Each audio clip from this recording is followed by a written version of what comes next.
Você só serve para lavar o chão. Meu chefe me disse por eu ser faxineira. Eu pedi demissão naquele dia. Dias depois, sou convocada para salvar uma pessoa no hospital e meu ex-chefe se espanta ao ver que eu era a médica, que poderia salvar a vida da esposa dele. O som do copo de plástico batendo no chão foi seco, quase um estalo, mas a poça de água que se formou em seguida parecia gritar no silêncio do corredor polido. Eu parei, o esfregão ainda em minhas mãos, e olhei para a cena. Meu chefe, um homem de meia-idade com um terno que parecia sempre um número menor para ele, estava parado com a mão ainda no ar, como se o copo tivesse escorregado por um terrível acidente. Mas seus olhos contavam uma história diferente. Havia um brilho de desprezo neles, um sorriso mínimo e cruel nos cantos de sua boca. Ora, veja só que desastre, ele disse, a voz falsamente surpresa. Beatriz, você pode limpar isso para mim? Fui tão desajeitado. Meu estômago se revirou. Não era a primeira vez. Naquela única semana de trabalho, ele já tinha acidentalmente derrubado migalhas da sua mesa bem na hora que eu terminava de varrer. Já tinha, sem querer, sujado o espelho do banheiro que eu acabara de limpar. Cada acidente era uma pequena facada no meu orgulho, uma forma de me lembrar do meu lugar. Ele não sabia nada sobre mim, exceto que eu usava um uniforme azul e carregava um balde. E para ele, isso era tudo o que eu era, uma faxineira. Respirei fundo, sentindo o cheiro de produto de limpeza misturado com o ar-condicionado gelado do escritório. O normal seria eu simplesmente abaixar a cabeça, pegar o pano e secar o chão. Era para isso que eu estava sendo paga, na final. Manter o lugar limpo. Mas naquele momento, olhando para o sorriso disfarçado dele, algo dentro de mim se quebrou. Era a humilhação deliberada, a intenção de me fazer sentir pequena. Não, eu disse. A palavra saiu baixa, mas firme. Ele ergueu uma sobrancelha, o fingimento de surpresa se desfazendo e dando lugar a uma irritação genuína. O que você disse? Eu disse não, repeti, levantando o olhar para encará-lo diretamente. O senhor derrubou de propósito. Eu não vou limpar. O rosto dele ficou vermelho. Ele não esperava por aquilo. Ele esperava submissão, uma cabeça baixa e um sim, senhor murmurado. Em vez disso, eu o desafiei. Ele deu um passo à frente, ajeitando o nó da gravata como se estivesse se preparando para uma batalha. Escute aqui. Ele cuspiu as palavras, a voz baixa e ameaçadora. Você é paga para limpar o que estiver sujo. E agora aquele chão está sujo. Você só serve para lavar o chão. Agora, faça o seu trabalho. Você só serve para lavar o chão. A frase ecoou na minha mente, batendo contra as paredes do meu coração cansado. Ele não fazia ideia. Não fazia ideia de que aquelas mesmas mãos, que ele agora queria que limpassem sua sujeira deliberada, já tinham passado anos estudando a anatomia humana, já tinham segurado um bisturi com uma precisão que poderia salvar uma vida. Aqueles olhos, que agora o encaravam com desafio, já tinham chorado por noites a fio até secarem. A tristeza que eu mantinha trancada a 7 chaves ameaçou transbordar. Lembrei-me do meu consultório, das paredes brancas, do cheiro de álcool e da gratidão nos olhos dos meus pacientes. Lembrei-me da minha vida antes de tudo desmoronar. A perda do meu pequeno filho. Uma dor tão avassaladora que rasgou minha alma e levou com ela meu casamento, minha carreira, meu propósito. A depressão não foi uma tristeza passageira. Foi um buraco negro que me engoliu inteira. Eu não conseguia levantar da cama. Não conseguia encarar o dia. Fui demitida do hospital onde eu era uma cirurgiã respeitada porque eu simplesmente não conseguia mais funcionar. O luto havia me paralisado. As contas se acumularam. As cartas de cobrança se tornaram uma pilha de vergonha na minha mesinha de centro. Consegui este emprego de faxineira por meio de uma agência, sem perguntas, sem currículo detalhado. Era um trabalho braçal, honesto e o mais importante. Pagava o aluguel e a comida. Era para ser um recomeço. Um pequeno passo para fora da escuridão. Um jeito de provar para mim mesma que eu ainda conseguia fazer alguma coisa, que eu não estava completamente quebrada. E agora, aquele homem, com seu terno apertado e sua vida aparentemente perfeita, estava tentando me quebrar um pouco mais. Mas ele não sabia que eu já tinha visitado o inferno. A humilhação dele era uma picada de alfinete perto da dor que eu já havia suportado. Não, eu disse pela 3ª vez, minha voz soando mais forte do que eu me sentia. Eu não vou limpar. Puxei as luvas de borracha das minhas mãos e as joguei dentro do balde. Eu me demito. Ele ficou boquiaberto, pego de surpresa. Provavelmente ninguém nunca havia se demitido daquele jeito na frente dele. Ele abriu a boca para dizer algo. Talvez para gritar que eu não podia me demitir porque ele já estava me demitindo. Mas eu não dei a ele a chance. Virei as costas e caminhei pelo corredor, meus passos ecoando no piso brilhante. Não olhei para trás. Ao pegar minhas poucas coisas no pequeno armário dos funcionários, uma garrafa de água e um livro de bolso, minhas mãos tremiam. Não de medo, mas de uma mistura de raiva e alívio. Na rua, o sol da tarde bateu no meu rosto e eu me senti completamente perdida. Aquele emprego era pouco, mas era tudo o que eu tinha. O que eu faria agora? A ideia de voltar para o meu apartamento pequeno e silencioso, para a pilha de contas, era assustadora. Por um momento, o desespero ameaçou me engolir de novo, aquela sensação familiar de estar afundando. Mas então a imagem do rosto dele, do copo de água no chão, voltou à minha mente. E a tristeza deu lugar a uma faísca de determinação. Ele não iria me vencer. Aquela humilhação não seria o fim da minha história. Seria um novo começo. A caminhada para casa pareceu durar uma eternidade. Cada passo nas calçadas rachadas da cidade era pesado, como se eu estivesse arrastando correntes. A adrenalina da confrontação com meu ex-chefe se dissipou, deixando para trás um vazio gelado de incerteza. Cheguei ao meu pequeno apartamento, um lugar que era mais um refúgio do que um lar, e o silêncio me acolheu como um velho amigo indesejado. Joguei as chaves na mesinha e me sentei no sofá, o tecido já gasto afundando sob o meu peso. Olhei ao redor. As paredes nuas, a cozinha minúscula, a única janela que dava para um pátio de tijolos. Este lugar, que antes representava minha independência e minha luta para me reerguer, agora parecia uma prisão. Os primeiros dias foram os piores. A liberdade recém-adquirida do emprego tóxico rapidamente se transformou no pânico do desemprego. O dinheiro que eu tinha guardado mal daria para o próximo aluguel. O desespero, aquele monstro que eu lutei tanto para manter adormecido, começou a se mexer dentro de mim. Eu passava horas olhando para o teto, a memória das palavras cruéis dele girando em minha cabeça. Você só serve para lavar o chão. Será que ele estava certo? Será que eu tinha perdido a médica que um dia fui e agora era apenas aquilo? Não, eu me recusei a acreditar nisso. No terceiro dia, eu me levantei com uma nova resolução. Abri meu velho notebook, que demorou uma eternidade para ligar, e comecei a trabalhar no meu currículo. Apaguei a linha que dizia faxineira, e olhei para o espaço em branco que se formou. Um buraco de quase 2 anos na minha carreira. Como eu explicaria isso? Como eu convenceria alguém a me dar uma chance depois de tanto tempo afastada? A verdade era muito dolorosa para ser colocada no papel. Parei de trabalhar devido a uma depressão profunda causada pela perda do meu filho e o fim do meu casamento. Ninguém contrataria a tristeza. Ninguém contrataria o luto. Então, eu escrevi a versão mais profissional e asséptica que consegui. Período sabático por motivos pessoais. Era vago, mas era o melhor que eu podia fazer. Com o currículo atualizado, comecei a minha busca. Enviei para dezenas de hospitais, clínicas, laboratórios. Cada enviar era um pequeno ato de fé. Eu lia as descrições das vagas, os requisitos, e sentia uma pontada de nostalgia. Eu me lembrava de como era andar pelos corredores de um hospital, o bip constante dos monitores, a adrenalina de uma emergência, a satisfação profunda de ajudar alguém. Era quem eu era.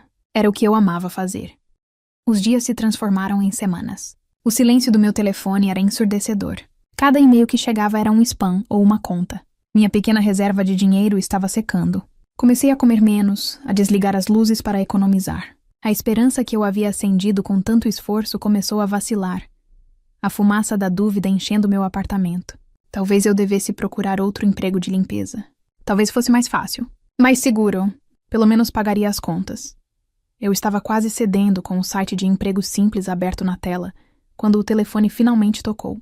O número era desconhecido. Meu coração deu um salto. Atendi com a mão trêmula. Alô, falo com Beatriz? A voz de uma mulher soou profissional e direta. Sim, é ela, respondi, tentando manter a voz firme. Meu nome é Helena. Sou do Departamento de Recursos Humanos do Hospital Central. Recebemos o seu currículo e gostaríamos de agendar uma entrevista para a vaga de cirurgiã especialista. O senhor diretor do departamento gostaria de falar com você. Teria disponibilidade amanhã às 10 da manhã? Eu quase deixei o telefone cair. O Hospital Central. Era o maior e mais respeitado da região.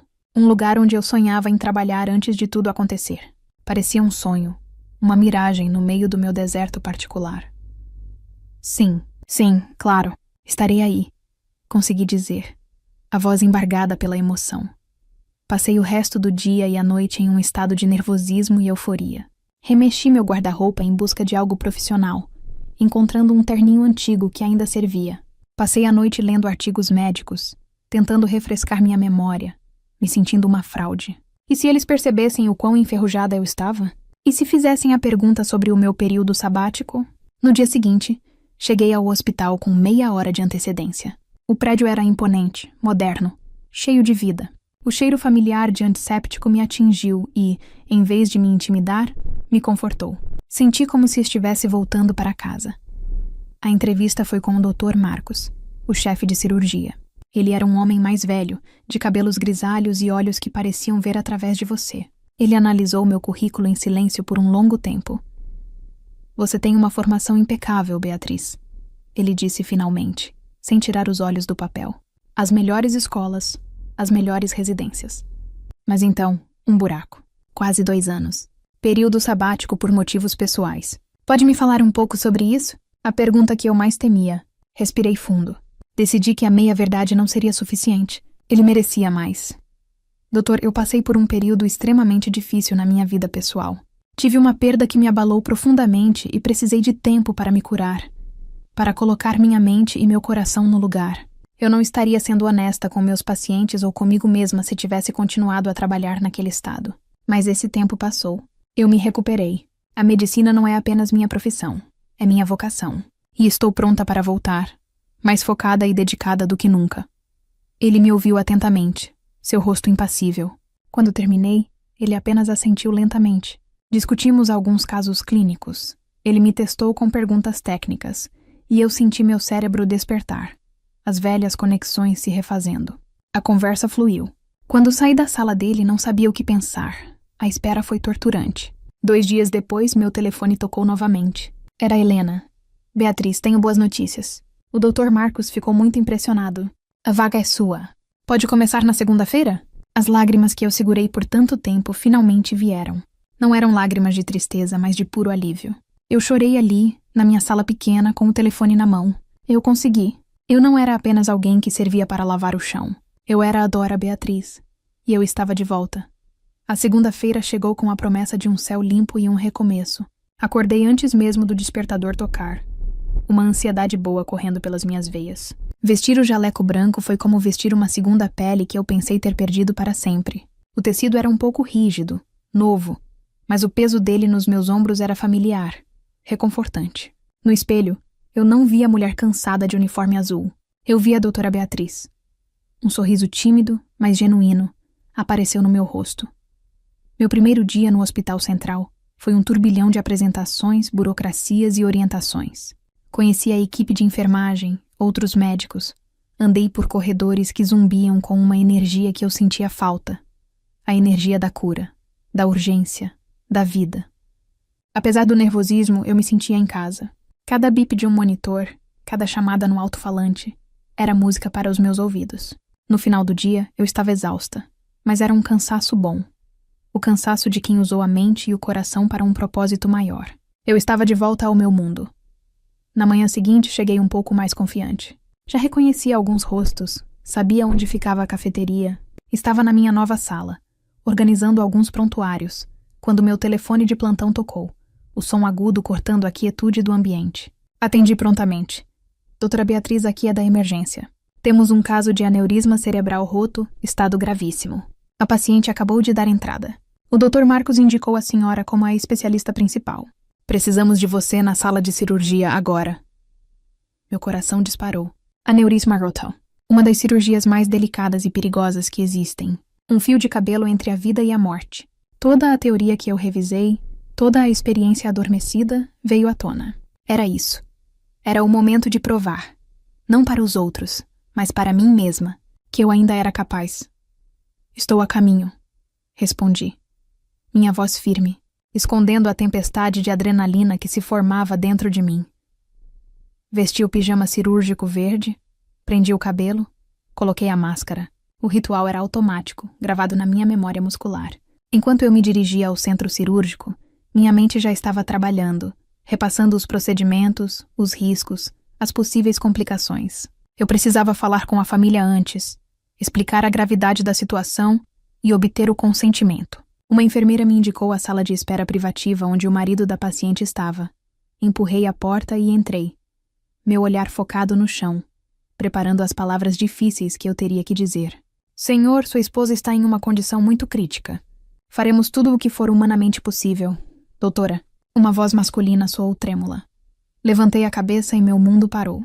O sangue gelou nas minhas veias. Sentado em uma poltrona com o rosto pálido e os olhos vermelhos de choro, estava ele. Meu ex-chefe. O homem do terno apertado, do copo d'água, da frase que me assombrou por semanas.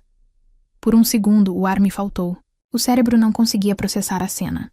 Era uma coincidência tão cruel, tão inacreditável, que parecia uma peça do destino. Ele me encarou e vi a confusão em seus olhos. Ele estava olhando para a médica, a especialista, mas algo em seu cérebro lutava para conectar aquela imagem com a da faxineira que ele havia humilhado e demitido.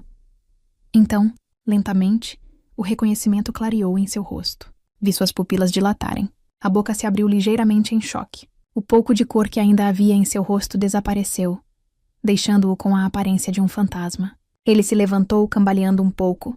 Você... Ele sussurrou, a palavra morrendo em sua garganta. Não pode ser. Eu poderia ter dito tantas coisas naquele momento. Poderia ter sorrido com ironia. Poderia ter dito, o mundo dá voltas, não é? Poderia tê-lo lembrado de suas próprias palavras, perguntando se ele ainda achava que eu só servia para lavar o chão. Mas quando olhei para ele, não vi o chefe arrogante. Vi um homem aterrorizado, quebrado pelo medo de perder a pessoa que amava. E a médica dentro de mim assumiu o controle. Respirei fundo, empurrando para longe toda a minha bagagem pessoal com ele. A vida da esposa dele era a única coisa que importava agora. Boa tarde, eu disse, minha voz calma e profissional, como se estivesse falando com um completo estranho. Eu sou a doutora Beatriz, sou a neurocirurgiã-chefe de plantão e serei responsável pela cirurgia da sua esposa. Ele apenas me encarava sem palavras, o queixo tremendo. O choque, a vergonha e o medo travavam uma batalha em seu rosto. Como isso é possível? Ele finalmente conseguiu gaguejar. Eu sou médica. Esta é a minha profissão. Respondi de forma simples, sem dar mais detalhes. Não era hora nem lugar para isso. A situação da sua esposa é extremamente grave. Um vaso sanguíneo se rompeu no cérebro dela e precisamos operar imediatamente para tentar conter o sangramento e aliviar a pressão. A cirurgia é de altíssimo risco, mas é a única chance que ela tem. Ele desabou na poltrona, passando as mãos pelo cabelo, o desespero tomando conta dele. Por favor, ele implorou, a voz embargada. Por favor, salve ela. Eu faço qualquer coisa. Eu lhe pago o que você quiser. A oferta de dinheiro foi como uma pequena ofensa, mas eu a ignorei. Ele ainda me via através da lente do poder e do status. Senhor, eu disse, me aproximando um pouco, mantendo a distância profissional. Eu não preciso que você me pague nada. Eu farei pela sua esposa exatamente o que eu faria por qualquer outro paciente. Eu vou usar todo o meu conhecimento, toda a minha habilidade, para tentar salvá-la. Agora preciso que o senhor assine os papéis de consentimento para que possamos levá-la para a sala de cirurgia. Entreguei-lhe a prancheta. As mãos dele tremiam tanto que ele mal conseguia segurar a caneta. Ele rabiscou uma assinatura ilegível e me devolveu a prancheta, os olhos fixos nos meus, cheios de uma mistura de súplica e uma vergonha tão profunda que era quase palpável. Obrigado. Ele murmurou, a voz fraca. Beatrice, me perdoe. Eu apenas assenti com a cabeça, um gesto curto e neutro. Não havia tempo para perdão ou para ressentimentos. Havia uma vida em jogo. Virei-me e saí da sala, deixando-o para trás com seus fantasmas. Ao caminhar pelo corredor em direção à sala de cirurgia, minhas próprias mãos começaram a tremer. Mas quando as luzes fortes do centro cirúrgico brilharam sobre mim, a tremedeira parou. A mente ficou clara. O passado ficou do lado de fora da porta. Ali dentro eu não era a faxineira humilhada. Eu era a médica, e eu tinha um trabalho a fazer. As luzes da sala de cirurgia eram brancas e impiedosas, eliminando todas as sombras. Sob elas, o mundo se resumia à pequena e delicada área exposta do cérebro da minha paciente. O resto do universo, incluindo o homem desesperado esperando no corredor, desapareceu. Havia apenas o bip rítmico do monitor cardíaco, o som suave da sucção e as vozes calmas da minha equipe, respondendo aos meus comandos com uma eficiência silenciosa. Minhas mãos, que antes seguravam um esfregão, agora moviam-se com uma precisão milimétrica, segurando instrumentos finos como agulhas. Cada movimento era calculado, cada decisão era crítica. O tempo parecia se esticar e encolher. Horas se passaram como se fossem minutos. O trabalho era minucioso, uma dança perigosa no limiar da vida. Encontrei o ponto exato do sangramento. Um pequeno rasgo traiçoeiro em uma artéria vital. Com o coração na garganta e a respiração suspensa, coloquei um minúsculo clipe de titânio para fechar a ferida. O sangramento parou. A tensão na sala diminuiu um pouco, como um nó que se afrouxa. Mas ainda não havia acabado. Passamos as horas seguintes garantindo que a pressão no cérebro diminuísse, limpando os danos e preparando tudo para o fechamento. Quando finalmente dei o último ponto, um cansaço profundo, mas satisfatório, se abateu sobre mim. Olhei para o monitor. Os sinais vitais da paciente estavam estáveis. Ela estava viva. Nós conseguimos. Retirei as luvas e a máscara, sentindo o suor frio no meu rosto. A responsabilidade agora era sair e dar a notícia ao marido. Ao caminhar de volta para a sala de espera, minhas pernas pareciam feitas de chumbo. Eu me sentia esgotada, não apenas fisicamente pela longa cirurgia, mas emocionalmente pela carga surreal daquele dia. Ele estava exatamente no mesmo lugar, encolhido na poltrona, mas se levantou num salto assim que me viu. Seu rosto era uma máscara de medo e expectativa. Ele não disse nada, apenas me encarou, os olhos implorando por boas notícias. A cirurgia terminou. Comecei. A voz um pouco rouca. Foi um procedimento muito complexo, mas conseguimos controlar o sangramento e estabilizar a condição dela. Ela sobreviveu à operação. Um som estranho, um soluço engasgado, escapou da garganta dele. As pernas fraquejaram e ele se apoiou na parede para não cair. As lágrimas que ele vinha segurando jorraram de seus olhos sem controle. Ele cobriu o rosto com as mãos e chorou. Não um choro silencioso, mas soluços altos e profundos de puro alívio. Esperei em silêncio, dando a ele o espaço para processar. Depois de um longo momento, ele limpou o rosto com as costas das mãos e olhou para mim. A arrogância, o desprezo, tudo aquilo havia sido lavado por suas lágrimas. No lugar havia uma vulnerabilidade crua, uma gratidão tão imensa que parecia transbordar dele. Obrigado, ele disse, a voz quebrada. Doutora, Beatriz, eu não sei como agradecer. Você salvou a vida dela. Você salvou a minha vida. Ele deu um passo à frente, como se quisesse me abraçar, mas hesitou, parando a uma distância respeitosa. Eu preciso dizer, me perdoe pelo que eu fiz, pelo que eu disse. Não há desculpa. Eu fui um idiota, um ser humano horrível. E mesmo depois de tudo, você... Ele engoliu em seco, incapaz de terminar a frase. Eu olhei para aquele homem desfeito e não senti raiva, não senti triunfo. Senti apenas uma calma profunda. A melhor resposta para a sua humilhação não era uma palavra dura, mas o ato que eu acabara de realizar. A minha competência era a minha resposta. Seu único dever agora é cuidar da sua esposa, eu disse, a voz suave. Ela terá uma longa recuperação pela frente, mas as chances dela são boas. A equipe de enfermagem virá chamá-lo assim que ela estiver instalada na unidade de terapia intensiva. Assenti com a cabeça e me virei para sair. Eu precisava descansar. Aquele capítulo, de alguma forma, parecia encerrado. As semanas seguintes foram de trabalho intenso e gratificante. Eu me sentia viva, útil, fazendo o que nasci para fazer. A esposa do meu ex-chefe se recuperou bem e logo foi transferida para um quarto normal.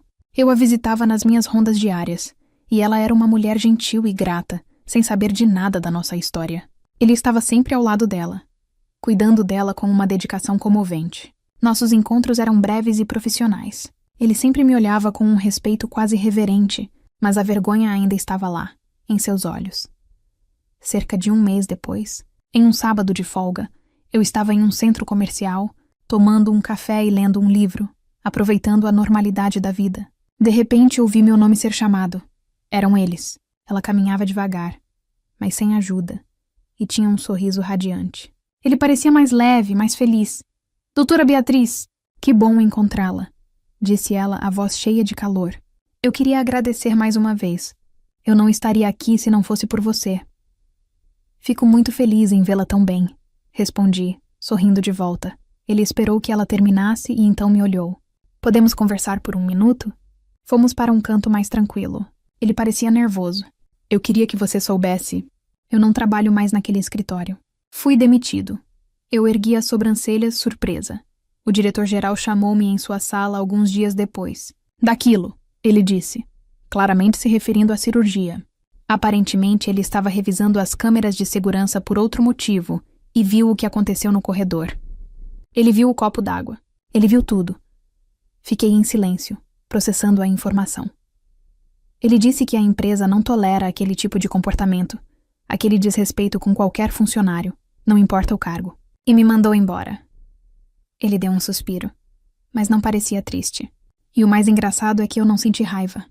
Eu senti alívio.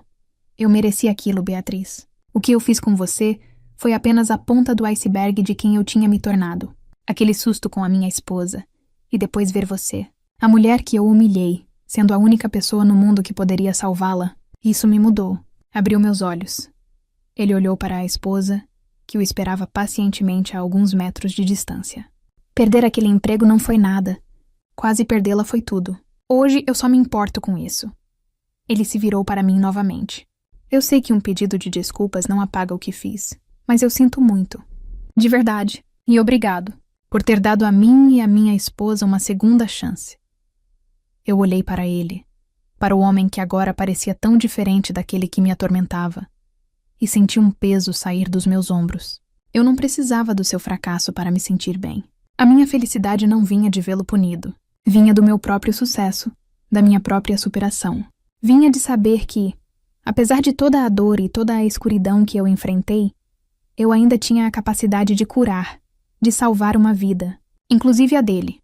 Fico feliz que vocês estejam bem, eu disse, e era a mais pura verdade. Desejo tudo de bom para vocês. Despedi-me deles e voltei para o meu café. Enquanto observava o movimento das pessoas, um sentimento de paz me envolveu. Aquele ciclo de dor e humilhação havia finalmente se fechado. E no final, a melhor resposta, o verdadeiro final da história, não foi sobre ele. Foi sobre mim. Eu estava de volta mais forte do que nunca. Eu era outra Beatriz. E eu havia salvado uma vida. Mas no processo, acho que também terminei de salvar a mim mesma.